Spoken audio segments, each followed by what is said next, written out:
Okay, continuing on here with electronegativity. So fluorine is going to be the most electronegative. It's going to have the strongest pull for electrons. All that other stuff we'll see in the next slide here. Let's just go to the next. So the rankings go from 0 to 4.0, with 4.0 being the highest. The noble gases here aren't very electronegative because noble gases don't want any additional electrons. But fluorine is a 4O. What's going to have the lowest electronegativity? Cesium or francium. Francium is the lowest at 0.7. So technically the scale only goes from 0.7 to 4O. These are for the atoms. Now electronegativity is kind of complex because it depends on charges, depends on what else the atoms bonded to. So for example, fluorine's a 4O, but what about fluoride? Fluoride already has an electron, so it's not going to be very electronegative. So it depends on the charge. So neutral fluorine is 4O. What about a positive fluorine, like F+, then we have to readjust the scale. And so it's something we have to be aware of. Fluorine is 4O, but fluoride is going to have an electronegativity much less than 4O because it's already got that electron. It doesn't need one. But if I knock an electron off, let's say I ionize fluorine to make F+, then this is going to be much greater than 4O as far as electronegativity goes. And so we have to use these, not just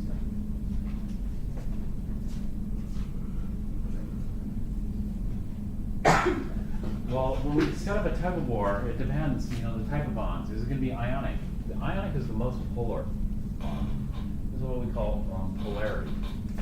And so this is increasing polarity here.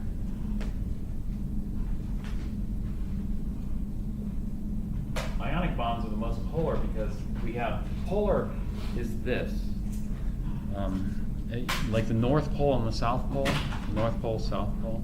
We have the same thing for electricity, a positive pole and a negative pole. Positive pole, negative pole, that generates what we call an electric field, and it's also called a dipole. Two poles.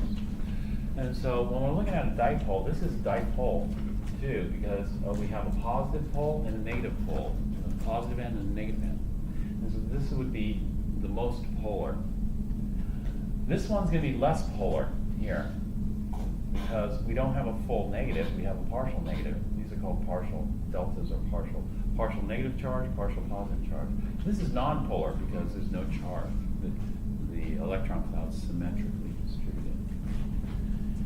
And so what we do is we can look at the difference in the tug-of-war strength, electronegativity. And so here, oxygen's at 3.4, carbon or hydrogen's at 1.2. So 3.4 minus 1.2. 1.2 for hydrogen. And so what that results in is that's wrong. Hydrogen's wrong.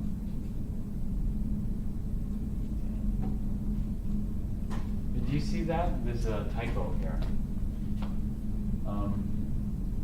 Oxygen's correct at 3.4, but this is incorrect at 1.2. This 3.4 minus 1.2 is not equal to 1.2 anyway, so there's definitely something wrong. It's got to be 2.2. If you look at the next one, hydrogen is 2.2. So carbon's at 3.4, hydrogen is 2.2. 3.4 minus 2.2 gives us 1.2. It's the electronegativity difference. The bigger the electronegativity difference, the bigger difference in strength. And so the bigger the difference, the more polar. The smaller the difference, the less polar. And so in terms of polarity, we can say here, hydrogen versus carbon. Hydrogen versus carbon, they're pretty evenly matched. 2.6 versus 2.2. That's what we call pretty evenly matched. The difference is only 0.4. A 0.4 difference is not that big. So it's not very polar. And in fact, the polarity of carbon-hydrogen is minimal. So we can see what we do is we have some cutoffs here, and these are just very broad. these aren't like carved in stone cutoffs. But the cutoffs are something like this. You know, if the delta En, the difference in electronegativity, called delta En, if it's 0 to, let's say, about 0.5, then we'll call it nonpolar, but it's pretty evenly matched. And so carbon-hydrogen bonds would be called nonpolar because they're pretty close, you know, 0 point. Perfectly nonpolar, like chlorine versus chlorine, you know, difference is 0. They're the same strength. It's going to be a perfect time. That's perfectly nonpolar. But this is close enough to nonpolar. So then we go from about 0.6 to about 2, you know, roughly about 2. This is polar, covalent. Then roughly about 2 on, you know, then it becomes ionic. This is just approximate guidelines.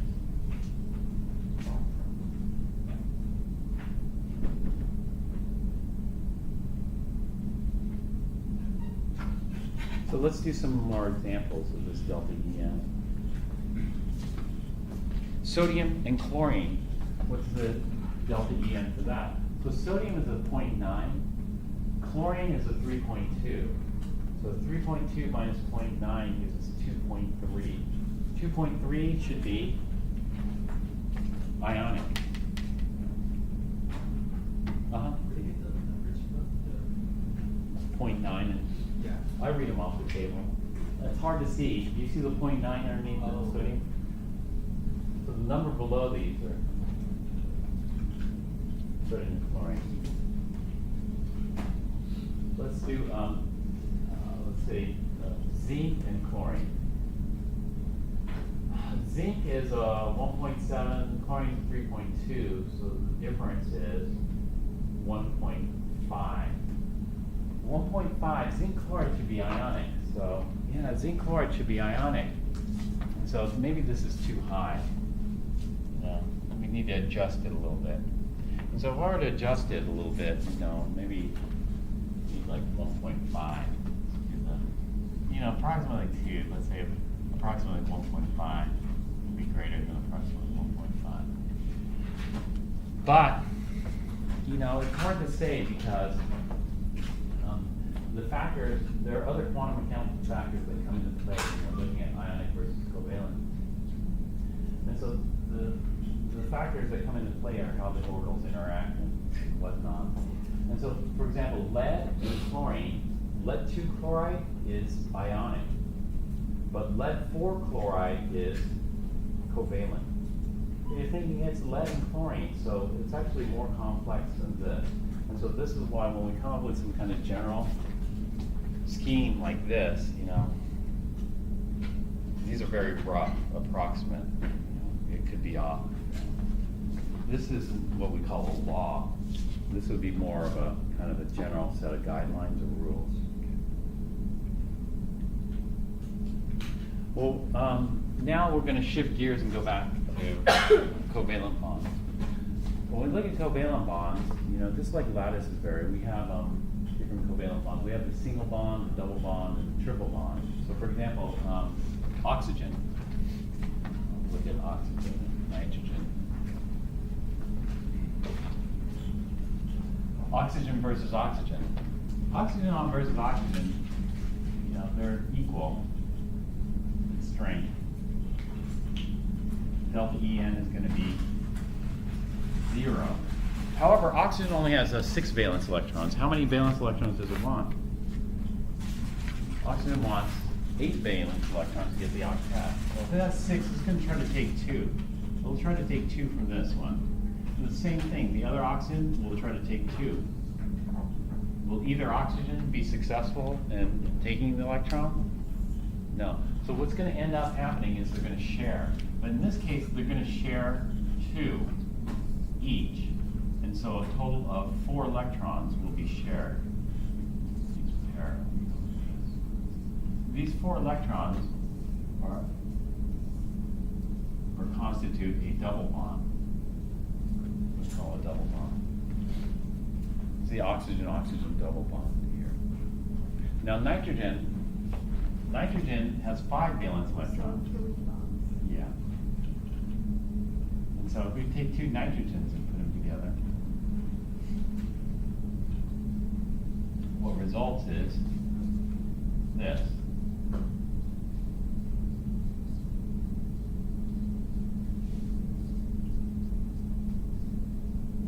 Now, the nitrogen-nitrogen triple bond is extremely strong, making nitrogen a very stable molecule.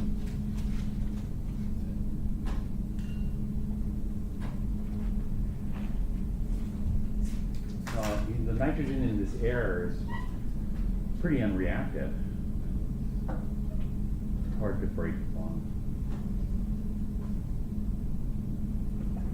It doesn't have to take the electrons from itself or the same element. It can take it from different. So this is oxygen. Oxygen wants 2 more to complete its octet. Hydrogen. The oxygen, what's the electronegativity of oxygen? So take a look.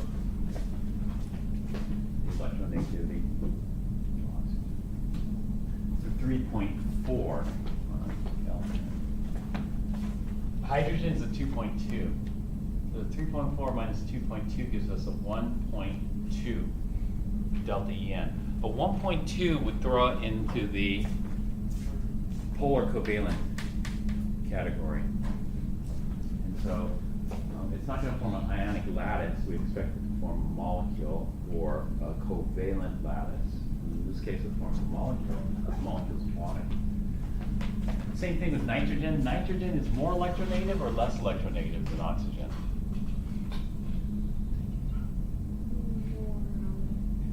It's further away from fluorine or closer to fluorine? It's actually further away from fluorine. The closer you are to fluorine, the more electronegative you are. So if we take a look at the chart, we don't need this chart necessarily. We need the chart to calculate the numbers, but to figure out which one's more electronegative, oxygen's more electronegative than nitrogen. Electronegativity peaks here and then reaches a minimum here. The electronegativity increases up and right. And so nitrogen's lower, and so it should be polar covalent bond as well in ammonia. And so different ways nitrogen can generate an octet. The other way nitrogen can generate an octet is by forming NH3 like this, or anything else similar to that. So here we have an octet. The way we count it is we double count this. So nitrogen has an octet, 2, 4, 6, 8. Hydrogen has a duet, 2. Duet 2, duet 2. This oxygen has an octet, 2, 4, 6, 8, and each hydrogen has a duet, 2.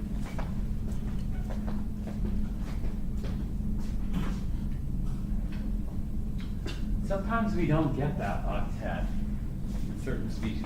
In certain species, not all of these are stable. For example, these are not stable. These are NOx, NOx, oxides of nitrogen. This is nitric oxide.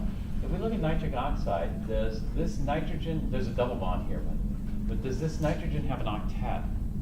So let's count it. It has 2, 4, 6, 7 electrons. It should be 8.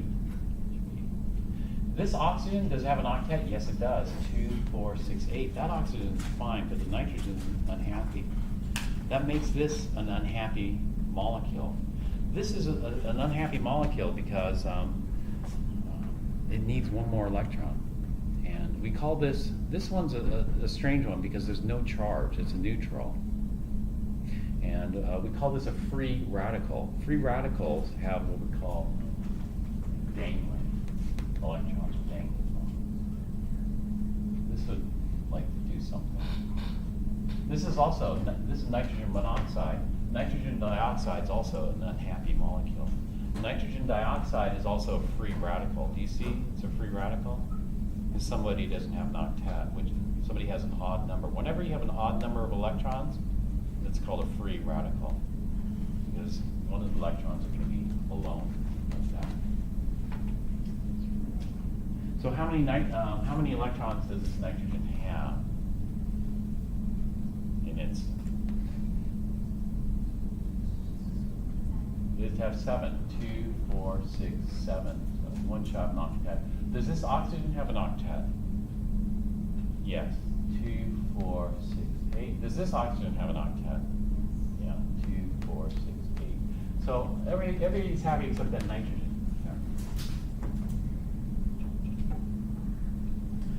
Sometimes we get into weird species like this. So does this fluorine have an octet? 2, 4, 6, 8. Yes. Does this phosphorus have an octet? 2, 4, 6, 8, 10. That has more than an octet. So sometimes we have less than an octet here. Sometimes we have more than an octet. When we have more than an octet, it's called an expanded octet. And so phosphorus, 1, 2, 3, 4, 5. Phosphorus pentafluoride is what we call an expanded octet. Sulfur, what do we call this molecule here? Sulfur hexafluoride, 6 fluorines. Sulfur hexafluoride is an expanded octet. It has 12 electrons. Yeah. 2, 4, 6, 8, 10, 12 electrons around sulfur. Those extra electrons have to go into the next shell. If electrons go into the next shell, doesn't that make it less stable? Yes, it does. And the only reason to do that is to do what? Why would you put electrons in the next higher empty shell? Because the next higher empty shell is high energy. The reason why you would put the electrons in the next higher energy shell is to make more bonds, because if you can make more bonds, it becomes more stable. And so what tends to happen is you try to maximize, you try to make as many bonds as possible to do it. And so this is why you've got 6 bonds here. It's a lot of bonds. Although 6 bonds is not the record. Sometimes we have less bonds or fewer bonds. Like this, for example, here. Does beryllium have an octet? No, it's only got 4 electrons, valence electrons. This boron only has 6 valence electrons. It needs 8 valence electrons, and it has an octet. Are the fluorines happy? Yes, the fluorines are happy. So the reactivity of beryllium is high. Beryllium is active. I'm sorry? Is it going to be reactive? Yes. These 2 species are very reactive because they're unhappy. This boron trifluoride is what we call a very powerful Lewis acid. Boron trifluoride is a powerful Lewis acid that wants another pair of electrons.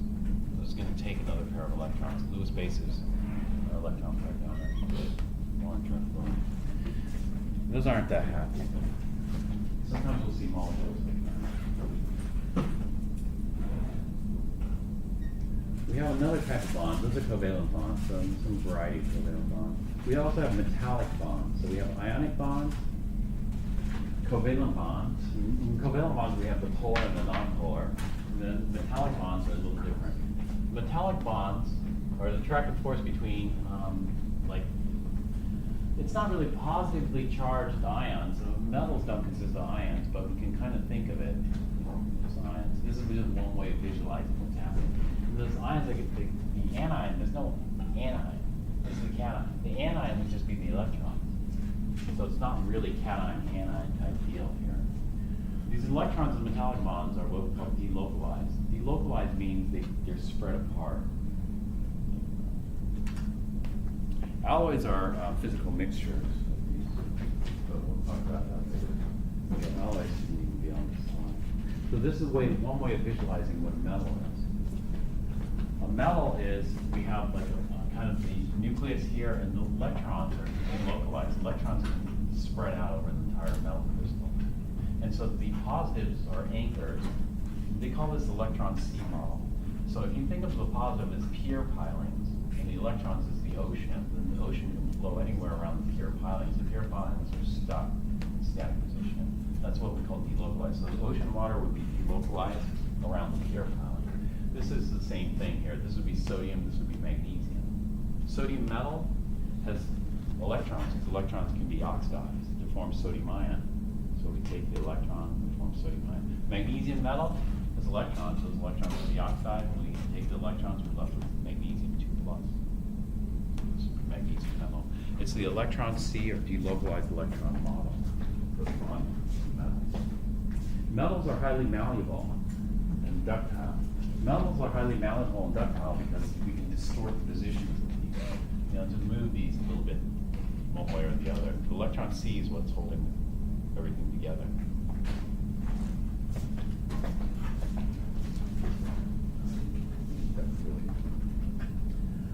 Alloys are you just mix. You rather than having a sodium as if you're piling, you throw in a potassium there. Take this one out, put the potassium there. No big deal. It would be a physical mixture. Alloys are physical mixtures, or solid solutions. Same thing. If it was magnesium, throw in a calcium. Calcium would be a little bigger. You put a potassium here. Potassium would be a little bigger. Sometimes we can throw a smaller one in there, like lithium. Smaller. That's going to disrupt the order of the crystals to a greater or lesser degree. But it doesn't screw things up too bad. Like 18 karat gold. 18 karat gold is not pure gold. It's 75% gold, 12.5% silver, 12.5% copper. 24 karat gold should be 100% gold. Brass, there are thousands, I think, of different compositions of brass. Most of them are anywhere from 60 to 95% copper, 5 to 40% zinc. It's brass.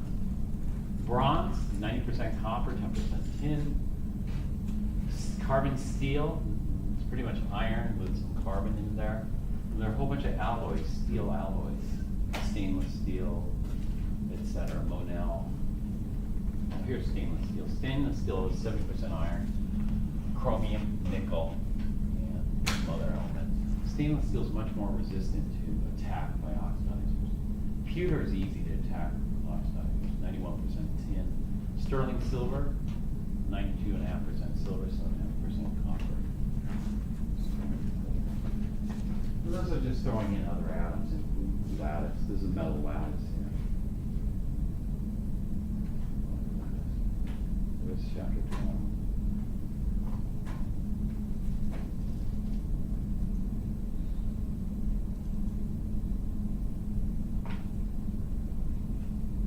We're going to continue on with this structures. We're going to learn about structures and the three-dimensional shape of this. So the first thing is we're going to start by drawing Lewis structures, or Lewis diagrams. We already did some Lewis structures, so you've seen it. This is the Lewis structure for oxygen. This is the Lewis structure for chlorine, this is the Lewis structure for HCl, this is the Lewis structure for sodium chloride. We're just going to continue on talking about Lewis structures now. Some of these Lewis structures can be more complex, like ammonia. Ammonia has the 3 bonds to the hydrogen. And so what we'll do is we'll just take a look at some Lewis structures, and then we'll come back and look at the rules for generating these Lewis structures.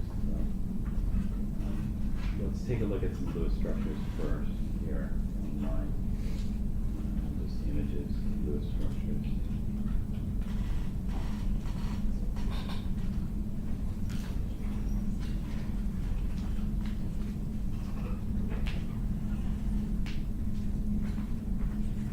This is the Lewis structure for nitrate. Here, the Lewis structure for nitrate.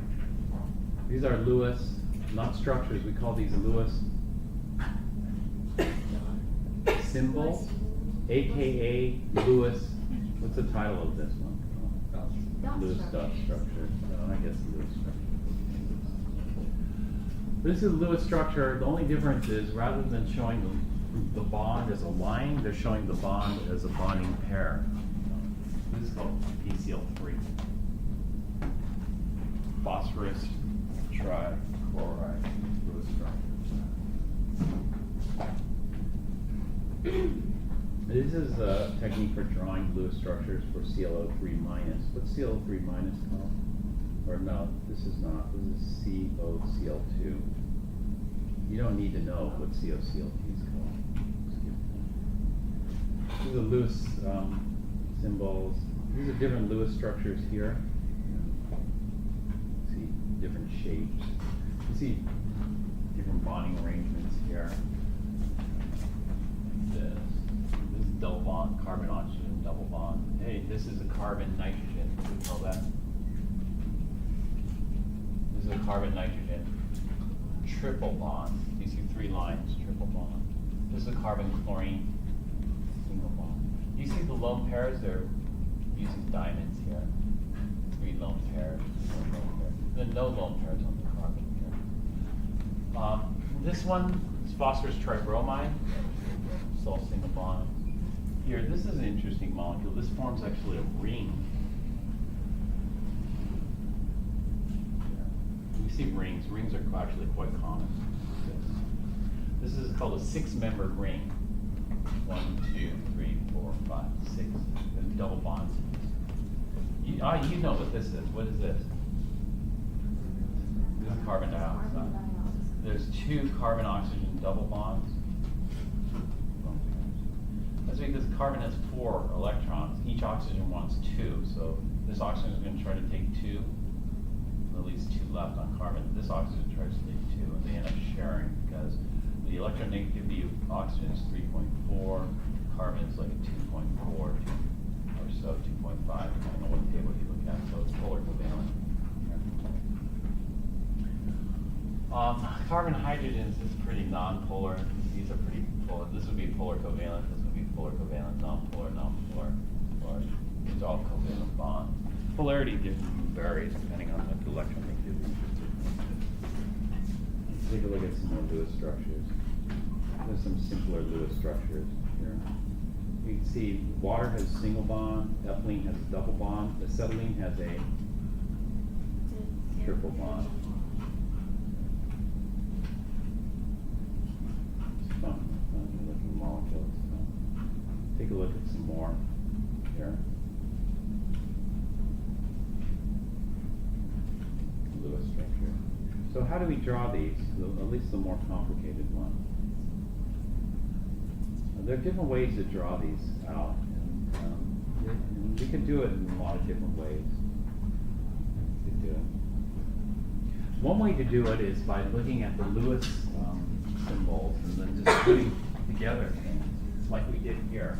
We have the Lewis symbol for nitrogen, the Lewis symbol for nitrogen, and then we just kind of figure out each nitrogen wants 3 electrons, but we can kind of figure out how we can get octets. That's one way of doing it. And so as long as we know the Lewis symbols for the element like this, we can kind of put these together like kind of like Lego pieces here. Go back to this.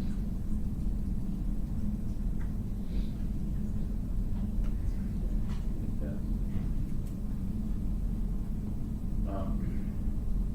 However, the Lewis symbols change, depending on what we're looking at. And so let's look at the Lewis symbol for chlorine here. Chlorine has how many valence electrons?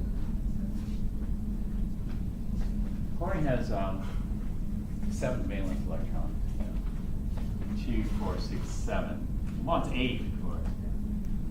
But there are certain things that we need to.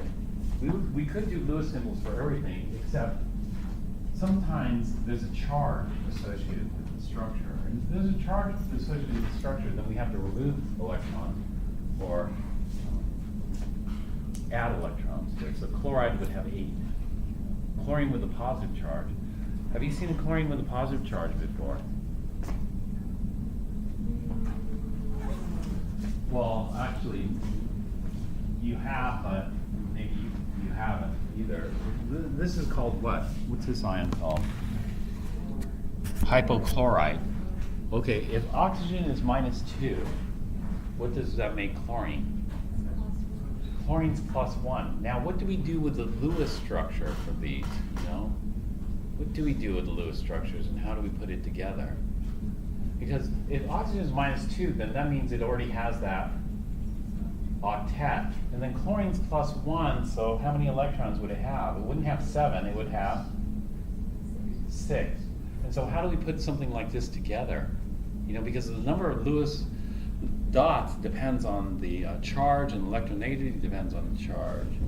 And so once we start getting into charged species, how do we bond it together? It becomes more complicated. Otherwise, we just keep it simple. We just do Lewis symbols and put things together like this, like Lego pieces.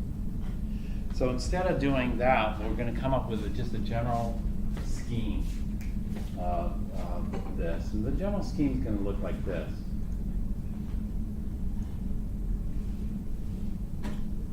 It's just going to be steps.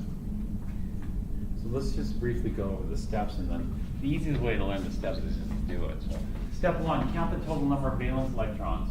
This means sum up all the valence electrons for all the atoms. Okay, adjust to the charge. If there's a charge, we got to take electrons away or add electrons in. Positive charge, take electrons away. Negative charge, add electrons in.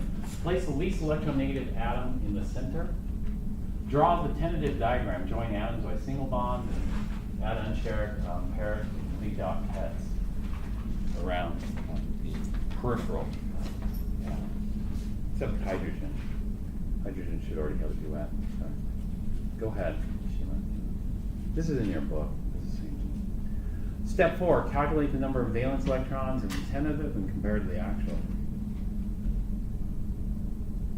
We've got to make sure we don't exceed the number of electrons or come up short. And then we check the Lewis diagram. There's some other tips to this, and there are lots of different techniques for this. We can start off with something very simple, ammonia. Ammonia is easy to draw like this. If we're just using the Lewis symbols, then, you know, nitrogen wants 3, hydrogen has 1, so it's easy.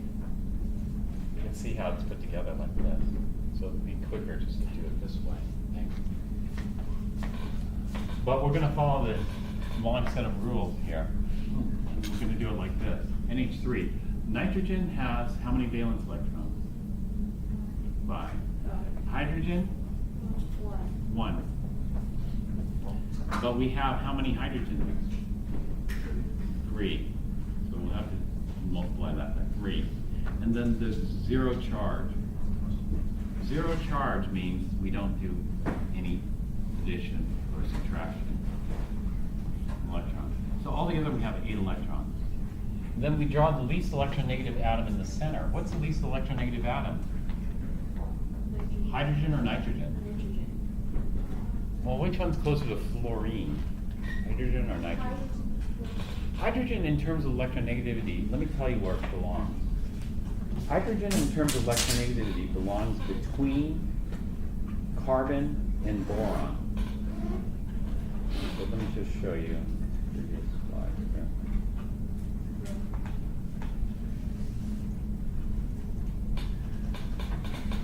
Do you see where hydrogen falls? It falls between boron and carbon here. So hydrogen's out of place. But what's more electronegative? Nitrogen. Hydrogen's less. So according to our rules, we should put hydrogen in the center, but there's another rule. The other rule is this. Hydrogen can only form 1 bond, and so it cannot be center. H cannot be a center atom. It cannot be in the center. It has to be along the edges. So what we're going to do is we're going to put nitrogen in the center and then attach 3 hydrogens to that. So that takes care of 2, 4, 6. And then I have 2 more electrons left over. Those 2 more electrons are going to go above. And so now we have octets. We have an octet around nitrogen, and then we have duets around hydrogen. And so this checks out. So good. We've used up all 8 of our electrons. So let's just take a look at this structure here. That would be it.